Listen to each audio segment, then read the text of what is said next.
What Critical Metals Corp lacks in naming originality, it makes up for in raw potential.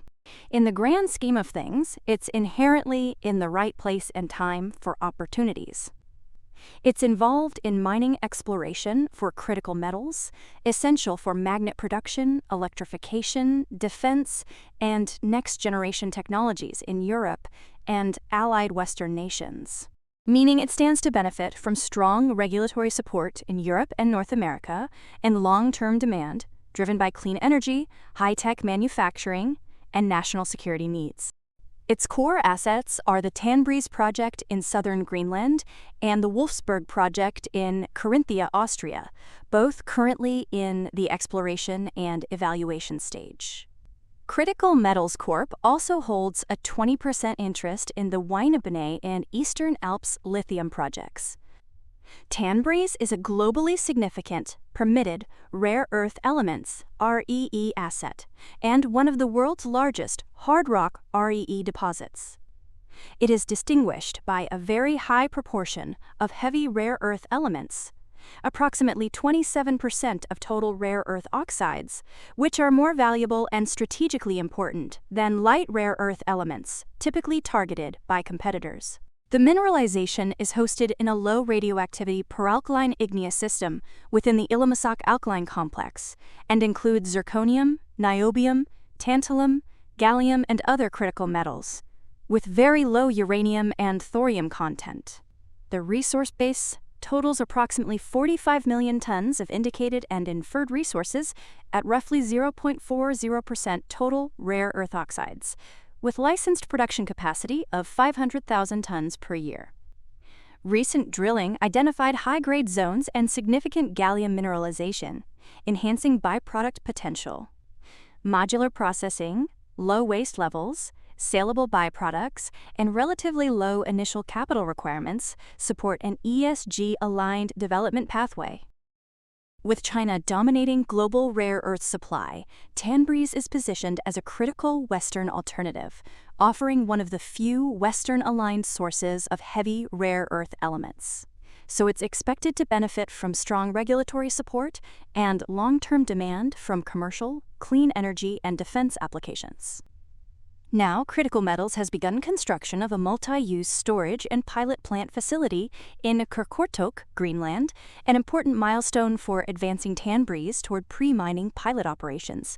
Built under a full turnkey contract with 60 Degrees North Greenland, the facility will support pilot plant activities, core handling, and technical work programs, with engineering, permitting, logistics, and commissioning included.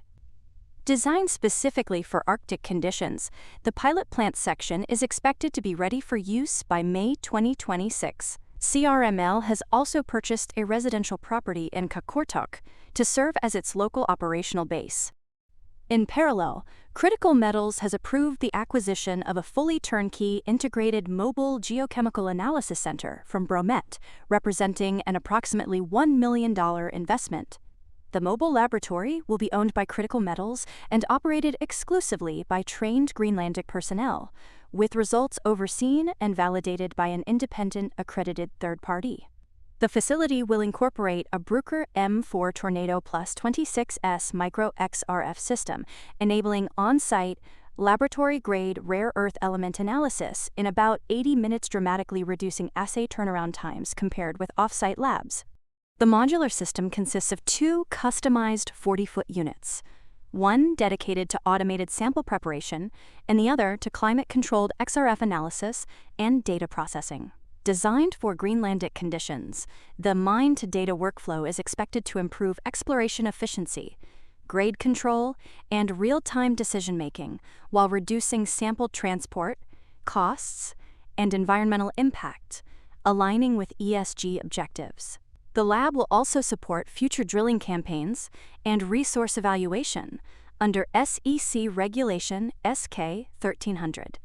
The Wolfsberg project is a lithium development located in the Karalpe mountain range of Carinthia, near the town of Wolfsberg, Austria, in a major European lithium battery and electric vehicle hub near infrastructure and planned battery gigafactories.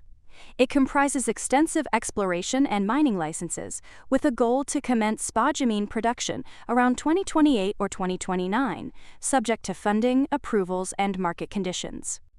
Wolfsberg has a long exploration history, including extensive surface and underground drilling, trenching, bulk sampling, and trial mining dating back to the 1980s, with systematic verification and infill drilling conducted by European Lithium between 2016 and 2021. The project operates under Austria's Mineral-Rohstoffgesetz, with mining licenses granting exclusive rights to extract lithium and associated byproducts such as feldspar, quartz, and mica, and no royalty obligations payable to the Austrian government. The project has expanded significantly following the grant of new mining licenses in 2023, nearly doubling its underground mining footprint. Extensive exploration, drilling, sampling, and feasibility work has been completed, including a pre-feasibility study in 2018 and a definitive feasibility study in March 2023. Environmental baseline studies, hydrogeological monitoring, and regulatory engagement are ongoing in preparation for permitting and development. Commercially, the Wolfsberg project is supported by a long-term offtake agreement with BMW, including a $15 million advance payment and a joint venture with Offtake Investment Group to develop a lithium hydroxide processing plant in Saudi Arabia. Together, these initiatives are intended to strengthen supply chain security, reduce costs, and support long-term project economics. The Weinebene and Eastern Alps projects are lithium exploration assets located in southern Austria, approximately 3 hours southwest of Vienna. In May 2021, European Lithium acquired a 20% interest in both projects, with the remaining 80% held by EV Resources Limited, EVR. The Weinebene project directly surrounds the Wolfsberg project, while the Eastern Alps project comprises multiple prospective areas across the region. Due to their proximity, both projects are considered complementary to Wolfsberg and provide optionality for future development and production scenarios. Although currently classified as non-core assets, the Weinebene and Eastern Alps projects host indications of high-grade lithium mineralization and are viewed as prospective exploration opportunities. The company now holds the 20% interest previously owned by European Lithium, with EVR continuing to hold that interest in trust for the company under a deed of trust executed in May 2023 at no cost. Under a collaboration agreement between European Lithium and EVR, which has been assigned to the company, a technical advisory committee was established to coordinate exploration strategies, budgets, and development options across the Weinebene, Eastern Alps, and Wolfsberg projects, with the objective of supporting the expansion of the Wolfsberg project. Now, since Tanbreeze is Critical Metals' most promising project, it received a non-binding letter of interest from the Export-Import Bank of the United States, EXIM, for up to $120 million in non-dilutive financing to support development of the Tanbreeze rare earth project in Greenland. The proposed funding would be provided under EXIM's Supply Chain Resiliency Initiative, with a repayment term of up to 15 years, and is intended to finance technical and economic studies, pre-production activities, and the start of mining operations. Critical Metals estimates total capital expenditures of approximately $290 million to reach initial commercial production at Tanbreeze, with expected output of up to 85,000 metric tons of rare earth material per year. The proposed financing may qualify for special consideration under EXIM's China and Transformational Exports Program, which is designed to help U.S. companies compete with Chinese suppliers in strategic sectors and strengthen U.S. leadership in critical and emerging technologies.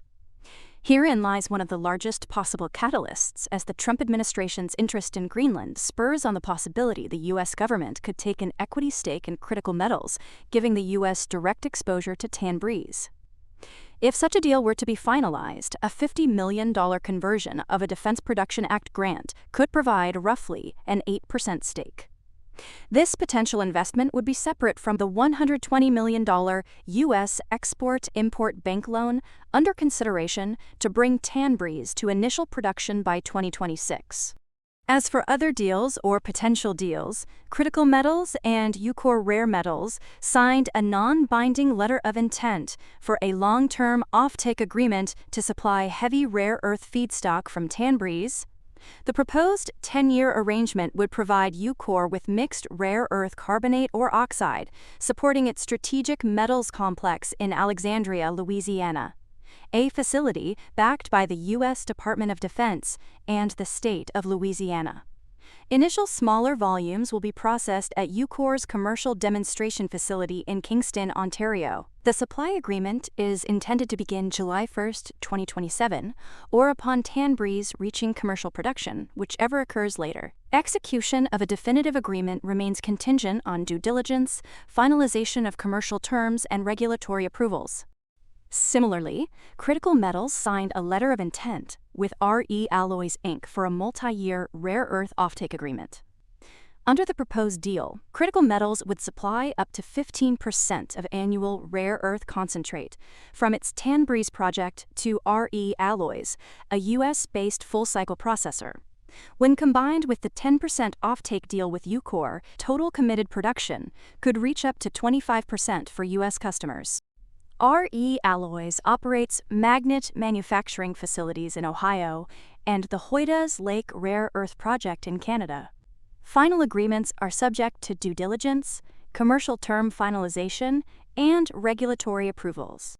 For deals outside North America, Critical Metals signed a term sheet to form a 50-50 joint venture with Romania's state-owned Fabrica de Prelucrare, a concentrador de uraniu, FPCU, to build a rare earth processing facility. The plant will process 50% of concentrate from Critical Metals' Tanbreeze project into rare earth metals and aerospace and military-grade magnets. Critical Metals will retain its 50% stake with no capital contribution required. This deal increases Critical Metals' total committed offtake to 75% of Tanbreeze production when combined with Eucor and Realloys. Critical Metals is also exploring process improvements to raise concentrate grades from 2.2 to 2.5% to over 3% total rare earth elements, with an updated feasibility study expected by Q1 2026. The facility, located at FPCU's existing Feldura site, aims to support Europe's autonomy in critical minerals and reduce reliance on China. Both parties plan to apply for funding from the EU's €3.5 billion rare earth supply package, demonstrating once again just how much backing can be available for promising projects like Tanbreeze. Now, for more on Critical Metals, follow Ascencore. See you next time.